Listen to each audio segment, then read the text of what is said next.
Só para completar, na verdade, o que Antônio andou falando, já adiantou, deu um spoiler violento aí, mas para continuar o que ele vinha dizendo, né, a história rápida, a rápida história longa é, em 2015, Antônio junto com o Henrique, que são os dois profissionais lá do Instituto de Longevidade de Mongeral, a EGON, o ILMA, né, bateram na escola, na GV, a gente tem um escritório lá na Paulista, eles queriam,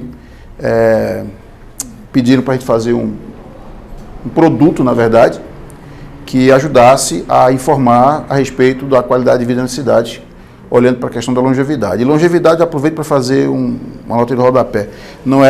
A premissa não é a questão do velho, é da longevidade que vai desde o nascer, né? Esse é o conceito que a gente tomou como ponto de partida.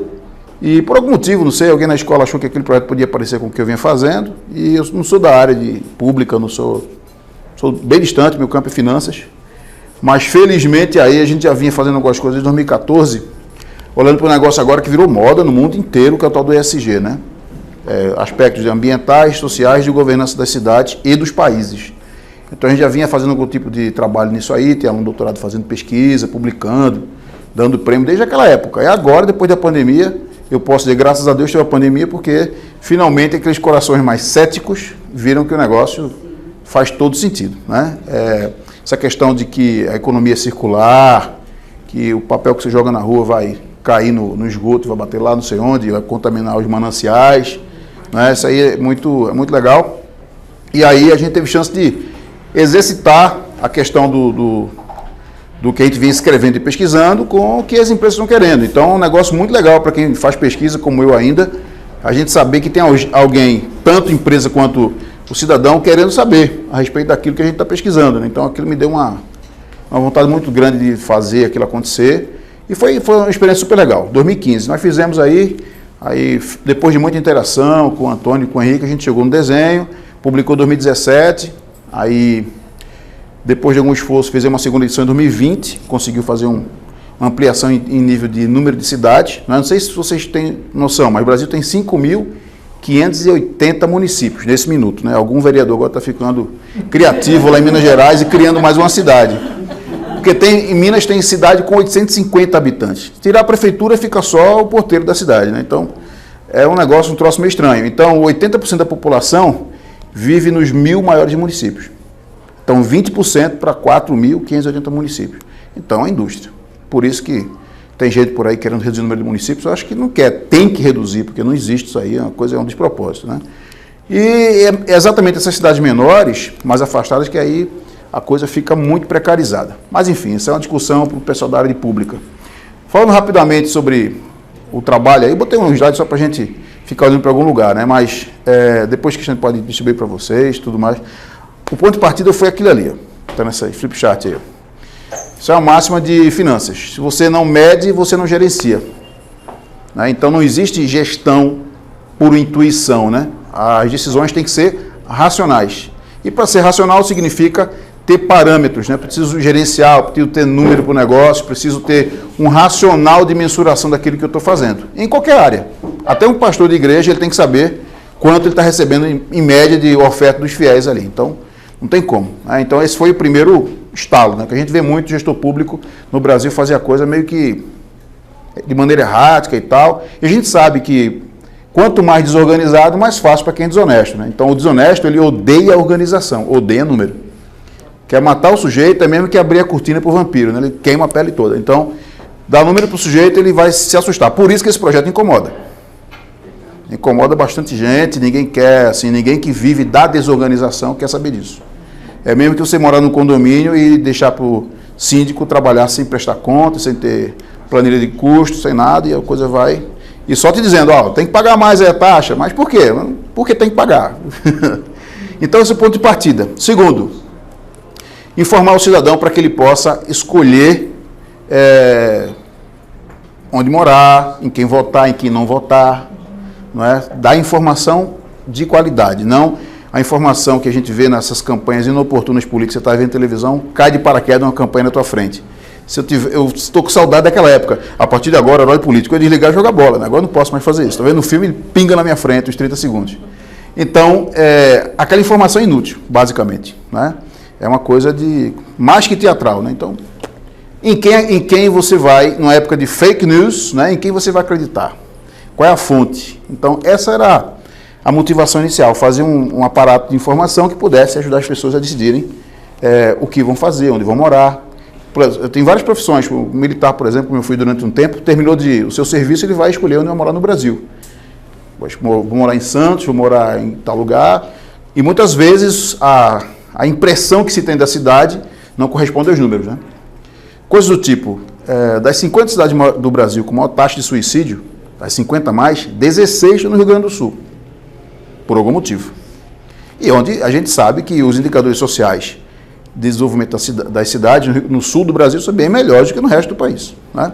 Agora, se vocês somar Santa Catarina, Paraná e o Rio Grande do Sul, vai para 35 cidades, das 50 com maior taxa de suicídio. Santa Catarina tem cidade que é proibido vender corda, que o nego vai lá e se enforca, né? Então, o cara tem que se virar com o lençol, fazer uma Tereza, como diz o presidiário, e se enforcar. Então, são coisas que são importantes de entender, né? Então, por algum motivo isso acontece. Acesso ao sol, é a origem alemã.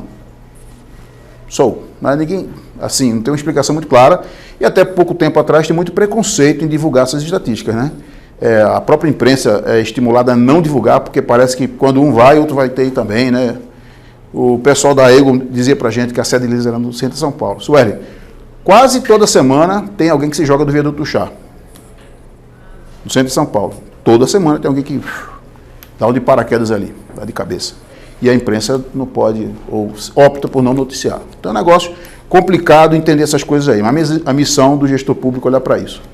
Terceiro, a gente queria estimular a coopetição entre cidades, né? Uma competição saudável. Que elas colaborem, mas que disputem a liderança e tal. Acho que sempre essa premissa de mercado financeiro é essa, né? Tem que ter competição, né? E eu, como milico de história, tem competição, eu gosto, velho. Pancadaria, eu gosto, vamos lá, vamos desagradar alguém. Então, isso é muito legal. Então, provocar a competição, né? Porque aí não vai ter perdedor, só vai ter gente ganhando, né? Se as cidades puderem competir, só vai ter ganhador, né? E, no fim de tudo, há uma coisa que eu tive que convencer os caras a sair um pouco do discurso o ranço da gestão pública, né? Colocar a empresa no meio. Assim, como é que a empresa pode contribuir para isso? Como é que ela pode lucrar com isso? E, ao lucrar, trazer uma parcela de desenvolvimento para a cidade. Então, aquilo que o Estado não entrega, a empresa tem toda a condição de agir no gap e ganhar dinheiro fazendo aquilo que o Estado deixa de fazer, né? E isso não quer dizer que com isso o Estado tem que crescer para poder compensar aquilo que ele deixa de fazer. Pelo contrário, né? Que ele precisa emagrecer, a sociedade tome conta da sua própria vida. Essa é a premissa que está por trás de todo o projeto, né? Pode passar aqui, Xande. Mas, enfim, essa foi a motivação, a estrutura de DL, Antônio, eu não vou falar pouco, tá? Aí eu fico, vocês me conhecem, quem estiver interessado depois pode me ligar, eu repito essa e mais outra lá da IMA, eu quero dizer que isso não tem nada a ver com a GV, é minha opinião. Isso está sendo gravado, vai para algum lugar, não quero que depois ninguém diga, o cara da GV falou tal coisa. Não, é a minha opinião, tá?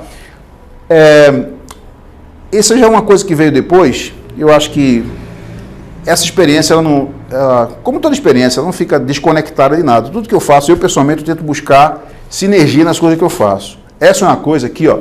Não sei se vocês conhecem essa estrutura aqui, não? Alguém conhece? Você naturalmente, doutora, né? Então são os 17 SDGs, os Sustainable Development Goals, né? Os Objetivos de Desenvolvimento Sustentável, que a ONU colocou para 2030, né? Então vai de redução de pobreza até o uso adequado da água, vida marinha, diluição de pobreza, redução de diferença entre homens e mulheres, né? E tem uma série de coisas aí, uso de energia limpa. Então são eixos, né, de atuação em todas as esferas, da individual até a governamental, que, na verdade, a ONU e, portanto, todas as organizações que estão ao redor da ONU aí, e até as empresas agora, mais recentemente, estão preocupadas em fazer valer. Então, esse projeto, ele claramente, para a empresa Mongeral, a EGO, ele situaria a empresa deles em mais de uma caixa dessa. Né? Aqui tem um link que a gente pode mandar para vocês depois, quem quiser explorar, né? Tem um link, tem vídeo para vocês assistirem, é muito legal, né? É uma coisa que hoje guia uma parte do mercado de capitais, mercado financeiro, né? Existem, por exemplo, depois, não sei se vai dar tempo de Ellen falar hoje, Cristiane. Aí a Noruega tem o fundo soberano da Noruega, acho que é o maior do mundo hoje, tem muita grana. País pequeno e tal, mas tem muito dinheiro. Então, o drive de investimento deles para fora do país é isso aqui.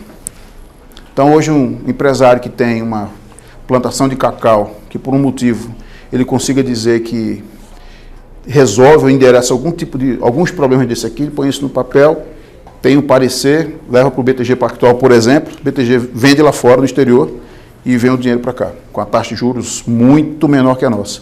Então é dinheiro, no fim das contas. E como disse Antônio, a técnica que eu insisti com eles as cidades que forem capazes de dizer que tem um nível de oferecimento e qualidade de vida maior, acabam tendo maior facilidade em atrair investimento. Seja num hotel para idoso, numa plantação de cacau e assim por diante. É grana no fim da conta. Não é? E a gente... se você observa países com desigualdade social muito grande, normalmente não tem um mercado financeiro que funcione. E o contrário é verdadeiro. Se o mercado financeiro que funciona, ele irriga a sociedade com dinheiro, você gera emprego e aí todos os problemas vão acabando sendo reduzidos, né? Você tem menos gente na rua, menos assalto, menos violência, uma série de coisas, né? Então, esse trabalho ele está dentro desse contexto aí dos ODS, né? Os Objetivos de Desenvolvimento Sustentável da ONU. São 17 para 2030. Então, está todo mundo aí, eu digo todo mundo fosse expressão, né? Mas isso é uma moeda comum hoje no mundo inteiro. Então, aí a ideia foi essa lá atrás, né? Massagear aí as ideias, mas é isso aí. Esse foi um projeto que, desde o começo, a gente pensou em fazer assim, né? Não está aqui, mas tem aqui as sociedades científicas no meio e tal, mas esse é o lance, assim, trazer a sociedade para discutir o negócio que é da sociedade, não cabe a um discutir somente. Às vezes eu brinquei com a doutora Carol umas 3 vezes, algumas vezes a gente ouviu dentro dessa pandemia, o médico disse uma coisa, o economista disse outra, e ninguém discute o problema. Aí eu vou parafrasear meu finado pai, entre o mar e o rochedo, que se ferra é o marisco, né? Então você... Não tem o foco. Tem um negócio que a gente ouviu um dia desse aí no congresso que já me convidou para ir. Eu acabei escrevendo um pouco depois sobre isso, que é o conceito de convergência, né? Que o que quer que a gente faça tenha centro no problema. Então, como é que cada um pode resolver o problema? Então, não interessa, se o problema é a pandemia, eu preciso ouvir várias pessoas para que o foco sempre no problema. Não adianta a pessoa chegar e querer resolver só o dela, porque certamente ela vai acabar criando mais problema para o outro e o problema vai acabando sendo reverberado. Houve um dia desse aí que veio o ministro da Educação de Singapura dar uma entrevista no Brasil, perguntaram para ele o que é importante no sistema educacional. Ele falou 2 coisas. O estudante, a pessoa que depois de formada, precisa saber perguntar e precisa saber trabalhar em equipe. Mas por que isso? Porque os problemas não são simples, são complexos. Então, uma pergunta bem feita, ela já é resultado de uma sensibilidade de um conjunto de fatores, né? Você já observou toda a rede de problemas aí, um exemplo disso é a Cracolândia. Ninguém resolve aquele troço, né? Ninguém resolve aquilo ali. Então, um problema excelente para resolver. Tem que envolver médico, advogado, economista, sociólogo, tal, pai de santo, todo mundo para poder resolver aquele negócio, né? E o foco é um problema. Então, se perguntar ao policial, qual vai ser a solução? Perguntar para mim, já sei qual é. Pega um busão, junta todo mundo e leva lá para o meio da Amazônia e solta lá. E deixa o cara voltar a nado. Pronto, resolveu o problema. Mas ninguém vai deixar fazer isso, né, doutora? Vão me chamar de nazista, né?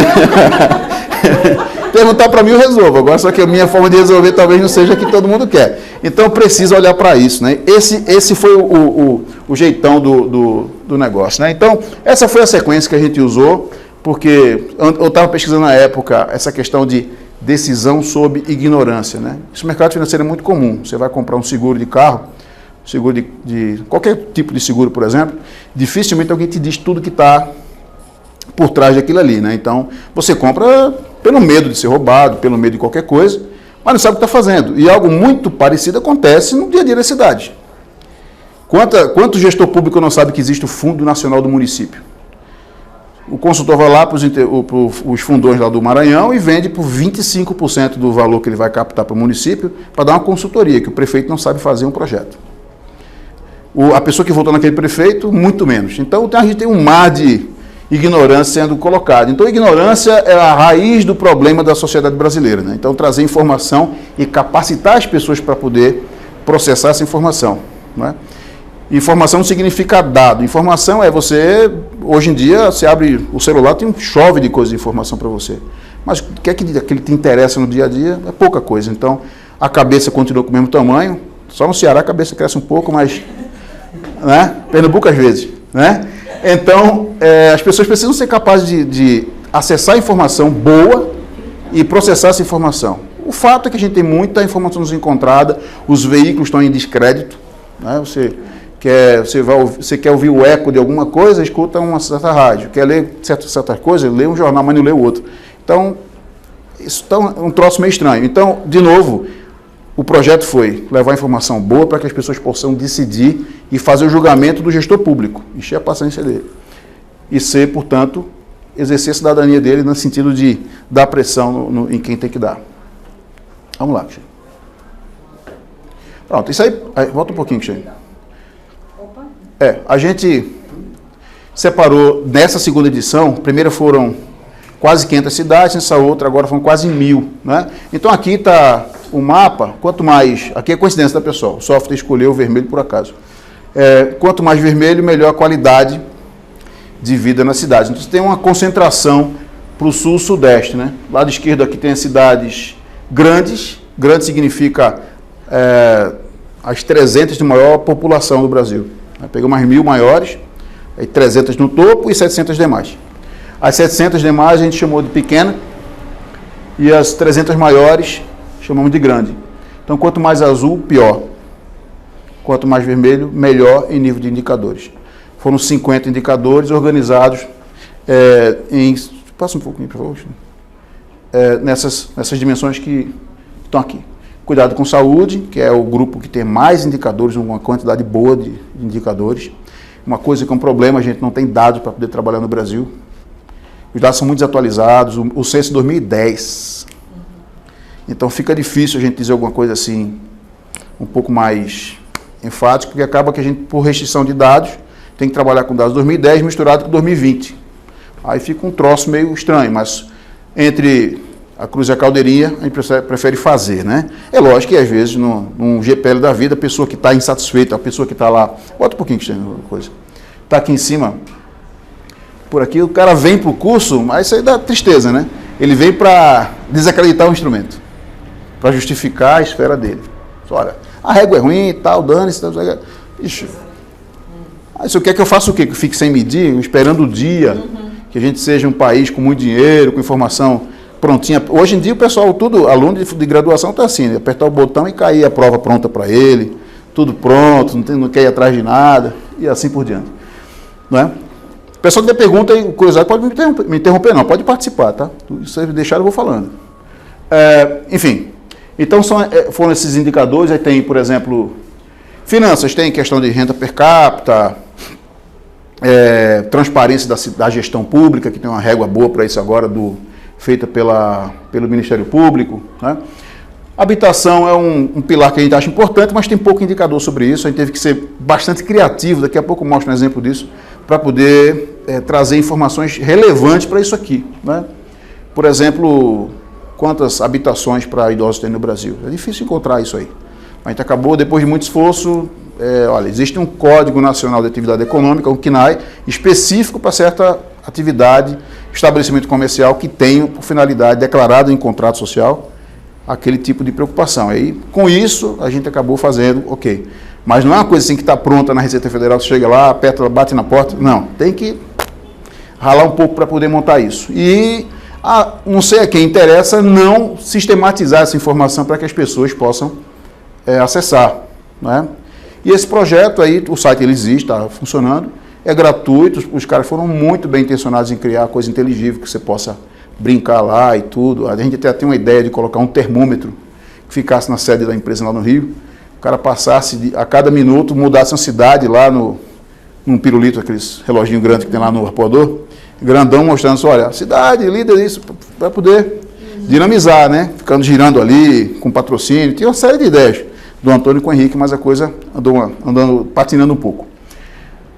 Pergunta aí, pessoal. Comentário? A habitação seria interessante, por exemplo, que tem os órgãos do Estado e município, eu chamo um pouco isso aqui para Santos. Sim. Lá a gente disponibiliza uma parte da Coab, que é a habitação, uma parte bem interessante em percentual para os idosos. Certo? Então seria uma maneira, né, por exemplo, que existe, por exemplo, a diretriz federal, mas de repente você pontua mais aquelas regiões ou aquelas cidades que oferecessem um percentual maior para esse pessoal que é praticamente vulnerável, né? Dentro de uma qualificação da ação social. Você entendeu? Tipo, sim, claro. Já, por exemplo, lá em Santos, a Coab, ela já direciona uma parte interessante para um pessoal que é idoso e vulnerável. Isso é muito interessante, é um bomba relógio. A gente sabe que é um bomba relógio, porque, ladainha, vamos lá, a nossa pirâmide etária já virou cogumelo, né? Sim. Tem pouca gente embaixo e cada vez mais gente em cima. É um balão de hélio, tá subindo o problema, né? É uma bola que está subindo. E mais, quem está na base da pirâmide tende a ser menos produtivo do que 20 anos atrás. O pessoal mais jovem hoje está interessado em abrir um canal no YouTube, balançar as perninhas lá e levar 6 milhões de seguidores. Esse cara produz o que para a sociedade? Um dia desse, a gente estava conversando com um cantor famoso aí lá na rua Graúna, o tal de Antônio Pet Filho, né? Toquinho, aí ele preocupado, querendo saber como é que podia comercializar a música dele e tal, no Spotify, não sei o quê, a gente batendo papo ali, tomando um vinho no negócio. Aí alguém perguntou, quem são os maiores cantores do Brasil? Aí, enquanto, conversa de bar, né? Eu, fui aqui, aí só, olha com quem você está concorrendo aqui. Aí, cara, eu não conheço nenhum desses aí. Ah, mas esse aqui tem todos os milhões de coisa. Bicho, mas não qualifica. Quem são os seguidores? Os zumbis, pô, é impressionante isso. Não é? Então, se criou um imaginário coletivo, né? Não, eu tenho 2 milhões, você tem 1 milhão e tal, mas quem são esses milhões? A Anitta andou aí sendo ridicularizada porque tinha dito que era um sucesso não sei do que e acabou aparecendo, não que isso não seja verdade, mas acabou aparecendo que ela, sendo constatado, que ela criou um robozinho para poder, né? E aí, essa senhora acabou, veja que você é louco, acabou sendo convidada para participar do conselho de administração de uma empresa grande que está de uma empresa de pagamentos que a rigor não é banco, né? É uma empresa de pagamentos, Nubank. E aí, o mercado financeiro, não sei o quê, o que aquela senhora sabe de economia para estar num banco? Nada contra ela, nem a favor, né? Eu quero sempre correr para não ouvir a música dela, mas é assim que está, né? Por isso, outra parte, você falou em cima do histórico, é interessante, porque você falou a qualificação das pessoas que estão vindo. Mulheres com até 8 anos de escolaridade, né, têm até 3 filhos. Mulheres com mais de 8 anos de estudo têm, em média, 1 filho. Então, se você for pegar por esse histórico, né, de escolaridade, o que vai acontecer? Vamos ter, como você falou, Wesley, mais pessoas despreparadas no futuro. Os próximos 30 anos, essa agenda 2030 aí, eu acho que ela vai ter que ser chutada para 50, porque... Dos idosos que já existem e dos que virão, eles mesmos, né? E a pergunta que o povo de finanças tem que fazer, quem paga essa conta?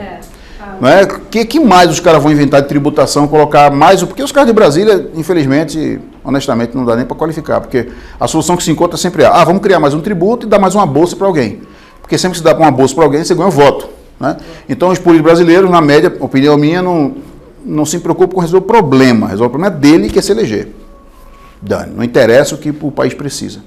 Então, é entristecedor, né? Mas, enfim, aí tem mais informação aqui que eu não vou ter na chatice, que é o peso que cada dimensão daquela de bem-estar, de finanças leva. Isso aí, Santos é uma cidade que pontua bem em tudo, em finanças, especialmente por conta do Porto de Santos, né? Essa coisa toda. Aí, houve na segunda edição, alguém me ligou lá de Santos e perguntou como é que foi a régua. A gente vai levar o award? Não, aí, olha... Aí eu respondi igual a Mariano faz, né, Cristiano? Você veja bem, olha só. Veja bem, olha só. Veja bem, olha só. Não, mas eu... Não, veja bem, olha só. Dessa vez, você não foi a primeira, assim, a cidade foi a primeira. Foi segundo, mas uma coisa que é importante dizer. A cidade está em segundo, que é São Caetano do Sul, tem um problema que está assim... Como? Ficou, porque eles tinham bons indicadores, né? Agora, só que o polo de produção de automóveis de São Caetano do Sul vai cair mais ainda, com o negócio do carro elétrico e tal, toda essa preocupação com poluição, mudança na matriz de transporte. Então, isso aí, a empresa já fechando, indo embora. Foi um momento, né? O bom ali que o JK trouxe, criou aí... Não, mas calma que vai ter a terceira edição. Sabe uma coisa? Aí, por exemplo, a gente estuda para trocar uma ideia com o Wesley e pressionar o Antônio, argumentar com o Antônio. Então, quando eu chego para conversar com o Wesley, eu peguei ele de surpresa, mas eu já fiz a minha lição de casa. Aí eu chego e falo assim, então, não dá para continuar aquele indicador de cinema que vai Fellini, Kurosawa, sempre são, é uma parte cultural. Né? Mas se puser agora, com pandemia, ninguém está mais cinema, não. Santos tem disparado o maior número de cinemas por habitante. E isso, para mim, para a gente, né, é cultura. Essa é legal, não essa é legal. só pelo cinema, mas usa com teatro, palestras, né? Mas não faz não. Ele faz a campanha. Muito bem, está feito. Tá feito o registro, é audiência pública. Audiência pública. Entendeu? Entendi. Muito legal. Aí eu não vou entrar aqui na chateação do negócio, mas a intenção aqui é sempre, como eu disse para vocês, expor mesmo assim, as cidades, né? Para que as pessoas possam ter condição de comparar. A imprensa adorou isso aí, deu uma... A Ana Bianca pode falar mais sobre isso aí depois. Deu entrevista e tal, né? Isso é um negócio que é muito legal. Acho que quanto mais se falar, melhor, porque isso traz luz para o negócio que tem que ser falado. Wesley, foram entrevistas qualificadas, né? Foram o Ricardo Boechat, o Rodrigo da Globo, o Boechat da Bandeirantes. Foi página inteira de Estadão, foi bem interessante. Eu tive meus momentos de glória. Não seja tão maldoso. Enfim, aí tem várias, só para vocês terem ideia de como é que é a organização do negócio, tá? Para cada pilar daquele, são 7, né? Aí tem drivers aqui bem-estar tem coisa do tipo acidente com animais peçonhentos, né? Então, uma coisa que, Araçatuba aqui em São Paulo tem muito, coisa com escorpião, cobra, coisa desse tipo. Então, para um idoso isso é um negócio complicado, né? Que até ele... né? Então isso é uma coisa complicada para idoso e para criança também, né? Então são coisas desse tipo que a gente vai atrás, as fontes são todas oficiais, né? E põe todo mundo para, não vou entrar na questão estatística aqui, mas põe todo mundo para dançar, né? Todas as cidades juntas ali, e quem mostra um desempenho melhor em cada questão acaba pontuando mais, e a gente tem condição de ranquear as cidades por pilar, né? Melhor em saúde, melhor em tal coisa e tal. O relatório está disponível na internet, tem link aí ativo, vocês podem ler o PDF. Wesley, quando vocês apontaram atropelamentos no trânsito, em Santos estava bem alto, a gente especificou muitas campanhas, e eu comecei a fazer interações, virou para o PDR do meu cumprimento de metas da prefeitura. E a gente melhorou demais, não estou nem falando daquele tempo de pandemia, que também medindo o tempo de pandemia também é desonesto. Não dá, mas posterior, já que já está saindo, a gente conseguiu melhorar bastante. E foi a cutucada através dessa ferramenta que a gente... Não gostaram muito, mas é aquela coisa, não gostou, mas tem que fazer, né? Chegou Não, só que é coisa boa. Chegou um senhor aí, atleta de lutas aí, esposo de uma senhora de Santos, lá uma vez, me deu uma gravata no evento aí, fez assim, que história é essa de penalizar a cidade de Santos, porque a gente recebe muito visitante no final de semana, esse pessoal é importado, eu veio de fora, veio atropelado, sim senhor, você vai também abrir mão do que eles deixaram no restaurante lá ou não? Que eles gastaram, né? Não, né? Então, fica os dois. Não é verdade? Você já me conheceu, cara. Muito bem, é isso. Mas enfim, aí tem todas as variáveis, está tudo bem detalhado lá no PDF e tudo. Mas tudo isso aqui, cara, sem perder de vista o seguinte, o potencial que esse tipo de coisa tem para trazer novas soluções, né? Isso é muito legal, para as empresas criarem, para o gestor público criar solução, para o cidadão participar. Isso é um puta negócio assim de conectar a sociedade, né? É um negócio muito legal. Eu torço muito que coisas parecidas sejam cada vez mais frequentes. Aí eu peguei, só para tematizar aí com o que o Xande pediu, aqui tem que fazer o registro, né? Esse trabalho todo, a gente primeiro foi no IBGE e pegou várias coisas do IBGE. E outras fontes, preferencialmente oficiais, Ministério Público, Justiça, sempre coisa desse tipo, sabe? Aí a gente tentou ir atrás de o que é que mais existe potencialmente de dados que não estão prontos da natureza, a gente possa produzir a partir disso. Aí tem lá, por exemplo, habitação. Não tem quase nada lá sobre isso, né? O índice de favelização e tal, mas queria um pouco mais de coisa olhando para a questão do idoso, né? Ele tem dificuldade. Entre outras dificuldades, por exemplo, o diagnóstico de Alzheimer. Não tem, né? A gente não tem essa métrica. Por algum motivo é dificuldade de diagnóstico, uma série de coisas assim, né? Tem de demência, tudo, mas não tem do Alzheimer. Mas olhando para isso, eu fui atrás desse... cutucando, né? Vindo para lá e para cá, e a gente encontrou essa empresa, o Instituto Brasileiro de Planejamento Tributário, IBPT. Aí o que os caras fazem? Uma turma lá de TI, que fica dentro do site da Receita Federal, chupando dados lá e estruturando de alguma maneira e vendendo essa informação. Não é? Aí eu falei assim, olha, a gente tem um projeto aqui que é de iniciativa popular, uma coisa de sociedade, não é lucrativo. Então você me dá aí essa lista de CNAEs, de Código Nacional de Atividade Econômica. Aí pedi lanchonete, chá, cinema, clínica geriátrica, instituição de longa permanência e condomínio residencial para idosos. Cinema você não consegue também pela Ancine? Sim. Tá. Aí a gente pediu... Você cruza os dados. Cruza ali e tudo, até para... Porque assim, se eu perguntar a taxa de crime, se eu perguntar para o sindicato dos policiais, é uma informação. Se eu perguntar para o secretário de Segurança Pública, é outra informação. A mesma coisa eu perguntar o crescimento da economia brasileira. Se eu perguntar ao Paulo Guedes, ele vai dar um número. Se eu ligar para o cara do BTG agora, vai me dar outro número. Wesley, outra coisa importante também, por exemplo, na parte ambiental. Quando você pega, o Tratado Brasil, alguns lugares que dão alguns índices, eles só fazem na parte oficial. Que a palafita, periferia, não existe. Porque... Então, como é que você vai mensurar isso? Né? Como é que você vai medir, como é que você vai gerir se você não pode mensurar? Né? Existe uma empresa de saneamento, a AEGEA, que ganhou a conta recentemente da gestão do saneamento do Rio de Janeiro. Aí eu perguntei, cara, como é que vocês vão... porque eles prometeram, em contrato, perante os investidores estrangeiros, né, despoluir a Baía de Guanabara. Não foi isso aí, Gerando, que eles disseram? A semana passada. Aí isso, cara, como é que vocês vão conseguir? Se você não consegue medir... Não, a gente tem uma tecnologia... de georreferenciamento, fotossatélite, a gente consegue dimensionar, tem técnicas para isso. Pô, eu vou sentar e vou esperar, vai ser legal, quero ver. Torço muito que dê certo, mas é um troço. Mas enfim, aí peguei esses aí, ó, pra vocês terem ideia, aqui não ajustei, deixei de propósito para vocês brincarem, os dados aí que o Cristiano pode mandar para vocês, a planilha completa com todas as cidades do Brasil, com essas informações aqui. Inclusive Santos. Clínica geriátrica, instituição de longa duração e condomínio para idoso. E instituição de longa permanência também é um grande desafio, né? A gente atua forte pelo Conselho Municipal do Idoso, nas fiscalizações, tenta pelo menos, e aí o cara fecha, depois ele abre e põe um outro nome. E aí é super difícil da gente tá controlando, entendeu? E instituições que não são o que a gente... Aqui em São Paulo acontece a mesma coisa, né? Então, como controlar isso? Como controlar? Teria que ter um controle. Porque se tem uma coisa que vai acontecer é que a gente vai ficar velho, se a gente se cuidar um pouco. E vai saber se não vai precisar dessa instituição, né? Seja ela conveniada à prefeitura, seja ela você conseguindo bancar... E aí?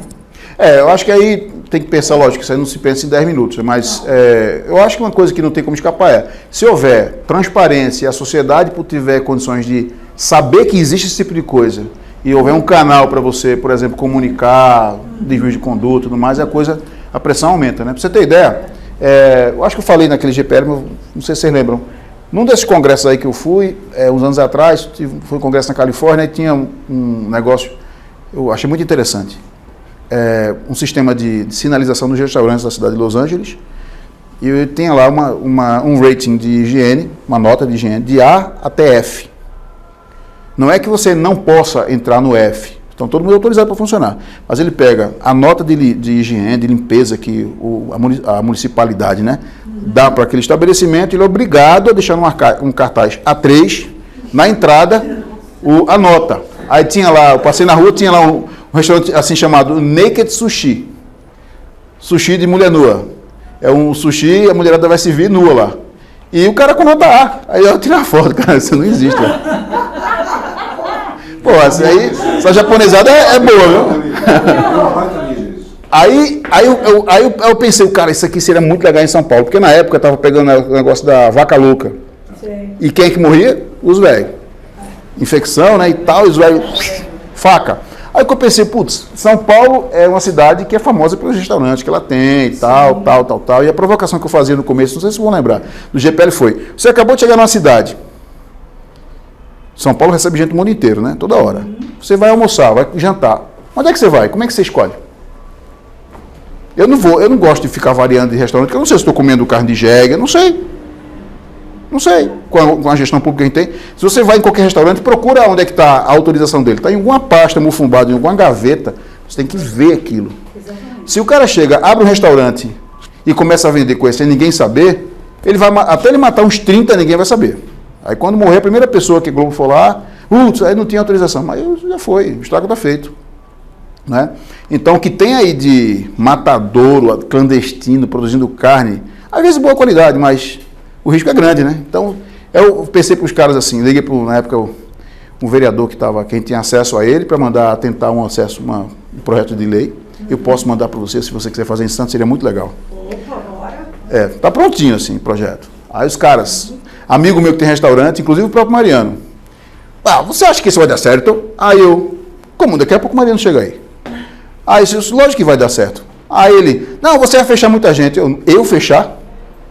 Que tal você admitir a realidade? Vai ter restaurante que vai fechar, vai ter restaurante que vai abrir, vai ter restaurante caro que vai ficar barato e vai ter restaurante barato que vai ficar mais caro. Você vai corrigir, isso é lei de mercado, você vai corrigir com informação. E outra coisa, o consumo tem que ter informação. Com a vida das pessoas, né? No fim das contas, não é assim uma blusa vagabunda que você comprou. Você vai botar da boca para dentro, cara. Você está botando. Foi a nossa grande briga no Palmito de Pupunha, que era o negócio do Ricardo. A gente fazia uma consultoria lá, a gente não, ele, porque eu era uma mulher Pupunha, mas ele que era o bolo. Transfirava assim do centro, em todas as universidades, para falar do botulismo, para falar como que era, para falar E os caras na pizzaria pegavam clandestino. Quantas vezes foram para ele, vamos arrancar o rótulo, se você deixar que arranque o rótulo, e os caras falam, você não quer ficar rica? Eu falei, não, vou ficar rica matando pessoas, cara.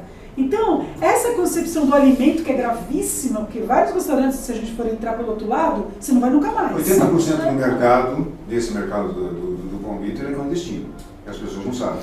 Aí, estou falando de 1 bilhão e 500 milhões de mercado. Aí você vê como é que é, isso não é difícil, não é resolver, mas dá uma luzinha em cima disso aí. Pega o cadastro da vigilância sanitária, ele é obrigado a ter isso lá. Aí, hoje em dia, existe no Brasil um negócio muito interessante, existe a lei de acesso à informação.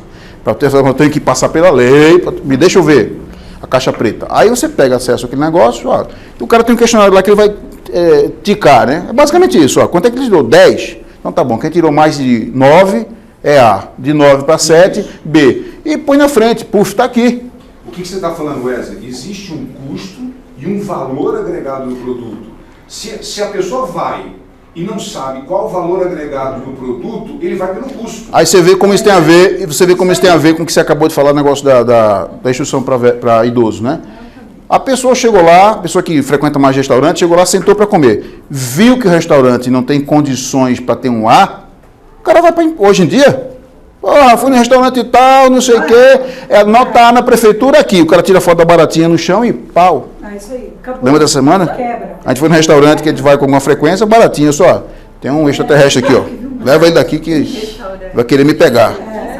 Olha, Andressa, Cuidado, viu? ó, Saindo da cozinha. ela conhece Eu bem a perguntei realidade, pro bar né? na hora. O rato bomba, bum! Passando enorme. Gordinho, mas tava gordinho? Tava gordinho o rato? Então a comida é boa, pô.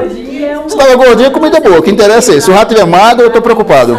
E eu acho assim, mas uma coisa que dentro desse conceito que você falou, não está só ligado a você ter poder aquisitivo ou não. Porque tem pessoas que cozinham de forma simples, que tem... Você entendeu? Para corrigir. Você corrige.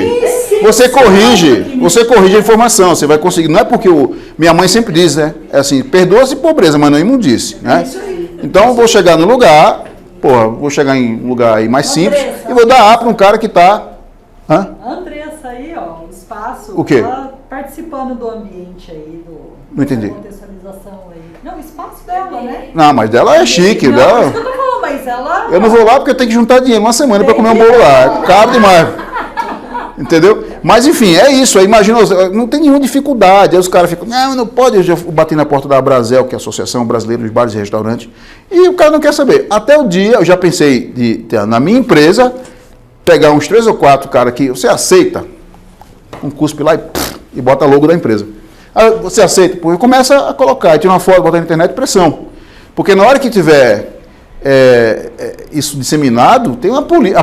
Todo cliente de restaurante é um auditor em potencial. O cara viu errado, foto, pá. E aí essa questão de o cara vender pupum errado, sei o quê. Muito interessante, né? Então, esse tipo de coisa. Eu acho que aí tem que. A ideia desse projeto é despertar nas pessoas o princípio da coisa, a transparência, sabe? Não dá para dizer assim, a lista é interminável de coisa que você pode fazer. É muita coisa. Sim. Se você juntar as pessoas que puser um esquinho aqui, um vinhozinho, aí escreva no papel 2 e 10, aí junta tudo, sim, seleciona 10 por vez, vamos lá, as mais fáceis de implementar. Hoje, essa coisa de você colocar a letra de higiene do restaurante é facílimo de resolver. Quando o cara receber pelo correio a autorização para funcionar, junto com aquele cartaz A3, ele é obrigado a colocar na frente, assim como ele é obrigado a colocar a placa de proibido de fumar. Mas está vendo como você falou, informação tem bastante, você precisa processar, mas melhor do que processar, o passo à frente é fazer aquilo acontecer, dar resultado, inclusive financeiro. É isso? Muito bem. Aí tem informação, Rio Preto e tal, existem coisas por aí pelo Brasil acontecendo, são poucas as cidades que tem alguma coisa, né? Por isso que o Antônio falou, as cidades que estão preparadas que não estão e tudo mais. O próprio seu Molina, que é o dono da seguradora, falou assim, Wellington, é uma coisa que eu me arrependo, é não ter investido em imóveis para idoso. Ele está com 88 já, né? Já tirou o pé. Eu me arrependo, cara. Dá para ter ganhado dinheiro. Enfim, é isso. Eu acho que eu não vou ficar enchendo linguiça, não. Se vocês tiverem pergunta e tal, depois a gente pode conversar com um pouco mais de tranquilidade. Não é nem pergunta, mas é falar a satisfação de te conhecer, a tua seriedade, essa coisa de número. Eu também, porque mesmo no agronegócio que eu fazia parte, eu fiz pesquisa científica no IAC de Campinas durante 10 anos. Então eu sabia da importância. O desafio é colocar isso para a sociedade, as pessoas terem essa percepção. Então, por exemplo, eu tenho orgulho, de repente, de alguns governantes da minha cidade, algumas secretarias, porque eles, por exemplo, a parte de gestão, eles fazem questão de transparência. Isso é muito importante, né, de ter essa situação toda. Então, se colocar número, eu sou fã. O número, transparência, apresentar para as pessoas e deixar o povo cair na pancada. E educar esse pessoal a entender a informação que você está dando. E isso contamina, né, cara? E essa questão da transparência, na verdade, isso sempre é uma barreira para uma grande parte dos gestores, justamente porque a dificuldade, porque se eu tenho problema, né, eu tenho que resolver o problema. E a gente teve uma experiência bem interessante, eu inventei um ambulatório, olha o nome do ambulatório, Eventos Adversos Pós-Vacinais, isso há uns 8 anos atrás. Ninguém queria divulgar, ninguém queria falar do assunto. Quem é o ninguém? O dono do hospital? O dono do hospital, assessoria de comunicação, então a gente estava no momento de criação de novos serviços, e esse era um serviço novo. Eles divulgaram todos os serviços, esse a gente não pode falar esse nome, porque isso vai suscitar dúvida para a população e para as pessoas. O que aconteceu? Como a gente não vai falar? A gente tem que falar que isso existe. E a gente tem que falar que isso existe e as pessoas vão ver que isso é muito pouco. Porque se você não fala a verdade, o que vai acontecer? O que aconteceu na pandemia? Um monte de fake news, um monte de números alarmantes, absurdos, porque você não mostrou o dado real. E aí a transformação foi... Então agora já está tudo alarmado, já existe um monte de fake news. E aí eles resolveram, então, dar transparência e falar que isso existe. E aí agora mudou o cenário. Não, a gente quer que fale de segurança o tempo inteiro, de farmacovigilância o tempo inteiro, de segurança de vacina o tempo inteiro. Porque o estrago já tinha sido feito. Deviam ter falado antes. Porque claro que o problema existe. Quem não toma uma dipirona, até qualquer coisa pode causar qualquer problema. E agora, para consertar tudo isso, então assim, virou um boom, então mudou a estratégia hoje. E se você perguntar, nos últimos 4 meses, eu só falo de segurança e farmacovigilância. Mas assim, eu acho que a gente tem que insistir, entendeu? Tem que insistir. Não dá pra... Porque eles não querem o número que incomoda. E aí o que a gente precisa fazer como sociedade é driblar isso aí, entendeu? Exatamente. Se a gente, por exemplo, eu estou na GV, a FGV, por várias questões, certamente não ia querer colocar a logo dela num negócio desse que vai desafiar o prefeito, não sei o que e tal. Aí você cria uma empresa, bota a sede lá em Liechtenstein, num paraíso fiscal, maluco que ninguém conhece, e começa a saltar na cidade, assim. Quem é essa empresa? Ninguém sabe, ela trabalha com... Entendeu? Tem que ter uma forma alternativa de ser, vamos dizer assim, malicioso para trabalhar com criminoso. Criminoso nesse sentido, né? Gente mal intencionada. Que foi isso que, na verdade, nós fizemos. Vocês não querem falar disso oficialmente, mas a gente vai falar dentro da academia. Só que... Aí você não pode frear, né? E o negócio foi ganhando corpo, até que, então agora a gente precisa falar do assunto. É isso, galera. Muito bom. Beleza?